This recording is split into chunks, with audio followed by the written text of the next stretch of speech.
ఎక్కువగా మందులు వాడిన ఆహారం మనమే తీసుకోవడం వల్ల మన ఆరోగ్యం పాడవుతుందని ప్రకృతి వ్యవసాయం చేయడం మొదలు పెట్టాము. అందరికీ నమస్కారం. నా పేరు కాటా యమున. మాది రంగాయపాలెం గ్రామం, కొత్తపట్నం మండలం, ప్రకాశం జిల్లా అండి. మొదటి నుంచి వ్యవసాయదారు కుటుంబం. మేము 5 సంవత్సరాల నుంచి పూర్తిగా ప్రకృతి వ్యవసాయ పద్ధతులనే అవలంబిస్తూ వస్తున్నాం. ఫస్ట్ 9 రకాల విత్తనాలు PMDS గా వేసుకుంటూ వచ్చాము. తర్వాత 30 రకాల విత్తనాలు వేసుకుంటూ అవి పశువుల మేతగా ఉపయోగించుకుంటూ మిగిలిన దాన్ని భూమిలో కలయి దున్నుకొని చేయడం జరుగుతుంది. తర్వాత దుక్కిలో ఘనజీవామృతం వేయడం జరిగింది. తర్వాత ట్రైకోడర్మా వేడితో విత్తన శుద్ధి చేసి వేరుశనగ వేయడం జరిగింది. 10 రోజులకి నీమాస్త్రం స్ప్రే చేస్తాము. ప్రతి 10 రోజులకి ఒకసారి జీవామృతం స్ప్రే చేస్తూ ఉంటాము. తర్వాత బలానికి చాప, బెల్లం ద్రావణం, సప్తధాన్య కషాయం ఇవి ఇచ్చుకుంటూ వేరుశనగ పంటని ఇస్తున్నాము. హార్టికల్చర్ వచ్చేసి నిమ్మ, జామ, బొప్పాయ, అరటి, మునగ ఇవి వీటిలో ఈ ప్రధాన పంటగా వేరుశనగ వేసాము. అంతర పంటలుగా తోటకూర, గోంగూర, ఎర్ర తోటకూర, చుట్టూ సొర, బీర, కాకర, గుమ్మడి ఇవి వేసుకుంటూ వచ్చామండి. మొత్తం 30 రకాలు వేసాము.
మా పిల్లలు అంతకుముందు ఆరోగ్యం పరంగా కూడా చాలా వీక్గా ఉండేవాళ్ళు. బ్లడ్ పర్సంటేజ్ కూడా తక్కువగా ఉండేది.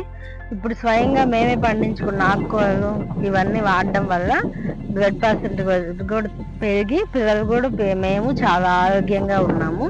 నేల పరంగా చూసుకుంటే నేలలో వానపాములు బాగా వృద్ధి చెందాయి. నేల బాగా గుర్రబారింది.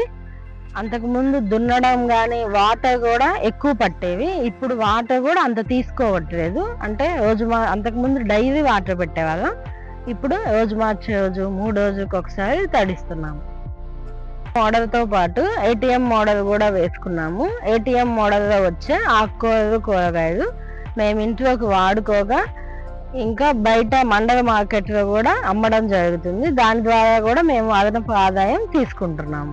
నా తోటి రైతులకు చెప్పదలిచింది ఏమంటే, ఏక పంట కాకుండా పలు పంట ఆకుకూరలు, కూరగాయలు కూడా వేసుకోవడం వల్ల ప్రధాన పంటకు అయ్యే ఖర్చుని మనము ఈ అంతర పంటల ద్వారా ఎంతో కొంత పొందవచ్చు. ఇవన్నీ ఇంట్లోకి వాడుకోవడం వల్ల ఆరోగ్యం కూడా మెరుగుపడుతుంది. ప్రధాన పంట ఆదాయం వచ్చే వరకు ఆగకుండా ఇవి సంతలో అమ్ముకోవడం ద్వారా ఆకుకూరలు, కూరగాయల ద్వారా అదనపు ఆదాయం వస్తుంది.